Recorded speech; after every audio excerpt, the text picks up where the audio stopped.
Now I'm home. I just got back from the park, and so I want to show you what my life is like today. So I rent a room currently from a college professor, an accounting professor. Her name is Paige, and she gave me a really cool, affordable place to live while I was getting my life together. And this is my space, so come on in.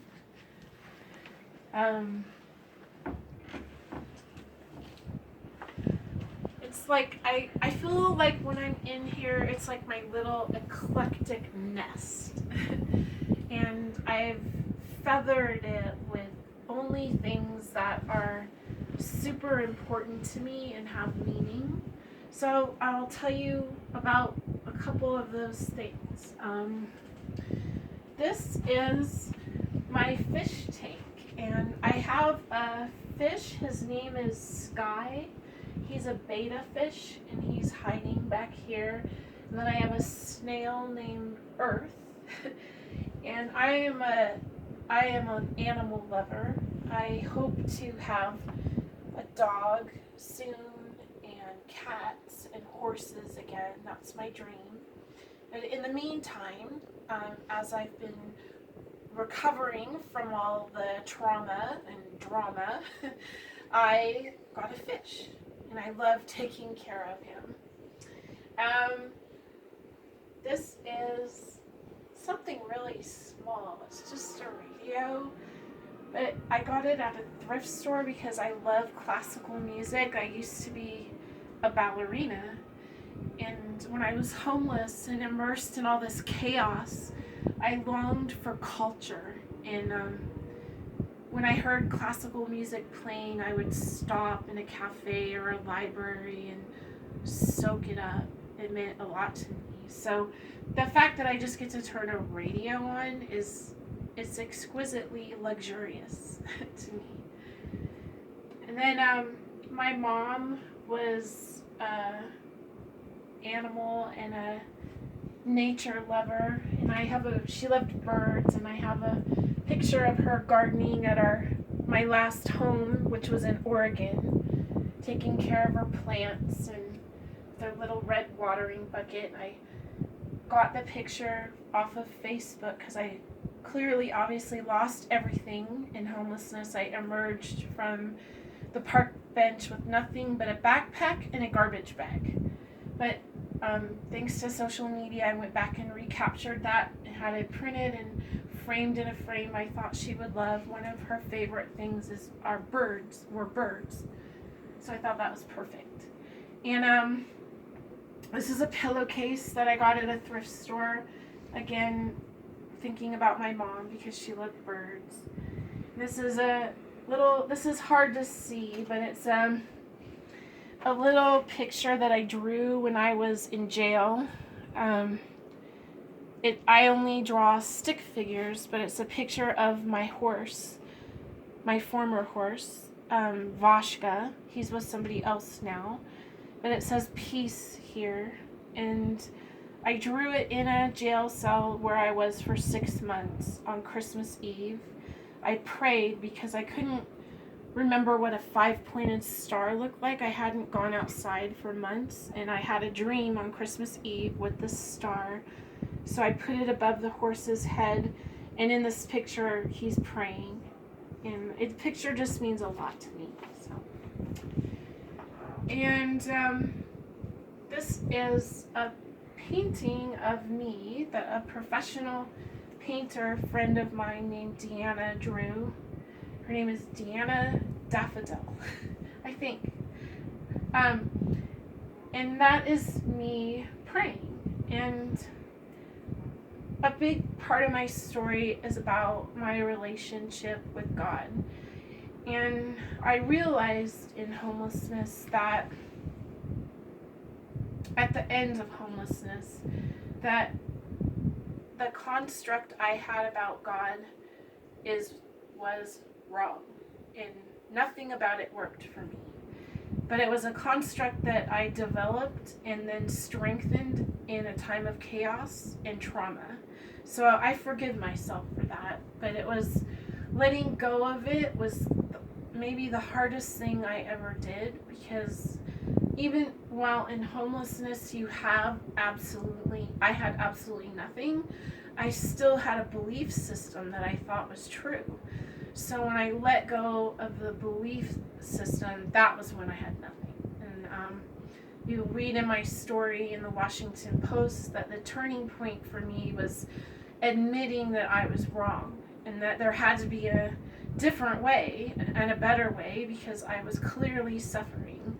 So that day on the park bench when I walked away, I realized that I still believe in God, but my definition of God is that one that comes without a construct. And this picture kind of symbolizes that to me, that God is love and God is in my heart. And my new definition is that that God is spirit that I can connect to only when I take really good care of myself. So that's what that means to me. And then even my window dressing has meaning. All those scarves that you see were scarves that my friends gave me. So like my friend Patricia gave me this scarf, and my friend Veronica gave me this scarf, and my friend Susan made these crystals for me. And peonies are my favorite flowers, and these succulent plants were my father's favorite. One of my father's favorite plants were succulents, so I have a little succulent garden.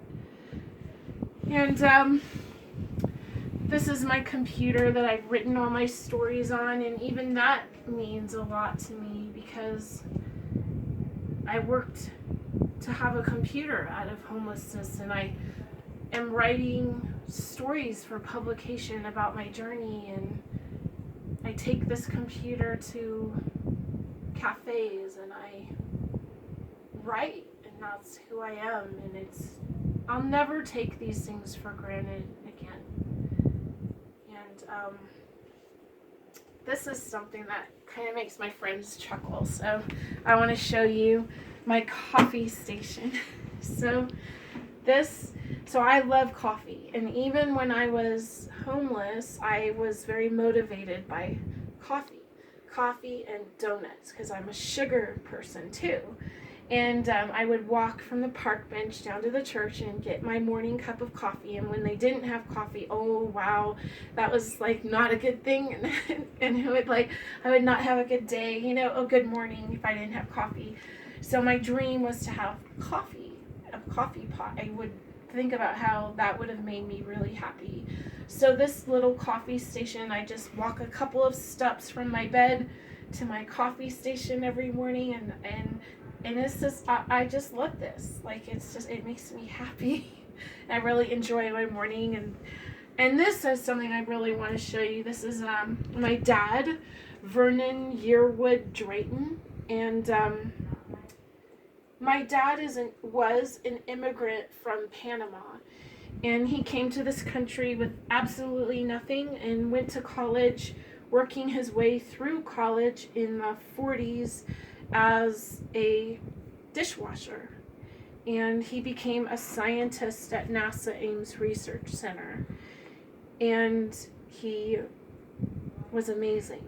And he worked on the space shuttle even. And when I have a hard time thinking that I can't do this, I remember my dad telling me that you just have to take one step in front of the other, and then you take the next step. And he used to say to me, my nickname was Scode, and he would say, Scode, if you're going in one direction and you realize that it's not the right direction, you can always change directions. But at least you've been making steps, and it's easier to change your direction when you're moving. So when I was able to recuperate from the stuff going on in homelessness and be in a home where I could relax and begin to have time to myself and take care of myself and be around things and people that I loved again, I think about my dad's words, and I think about them every day.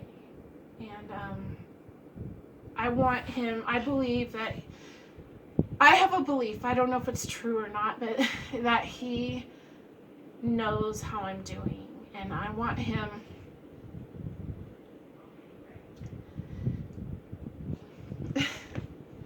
so I want him to be proud of me. And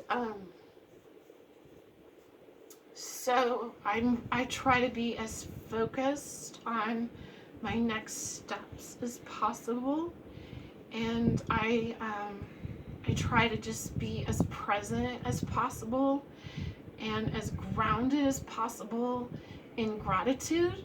And I do that by meditating every morning. I do that on my little couch. And I make gratitude lists, not all the time, but sometimes, about what I do have, like this room, which, though very humble, is something that I only dreamed about when I was homeless, and that has given me this resting spot to come together into myself again and to move on. And I just found out yesterday, actually, that I've been approved for housing in a brand new apartment complex. It's beautiful. It's in downtown Salt Lake City, and they had to do like reference checks and job checks and credit checks, which I also have been able to work on while I'm living here. And I get to move into my own place in like a month or two, as soon as the building is done being constructed. So I'm very grateful for that as well. And so I just wanted to share with you where I'm at and a little bit about where I'm going, and I'm really happy that you were able to spend some time with me. So thank you.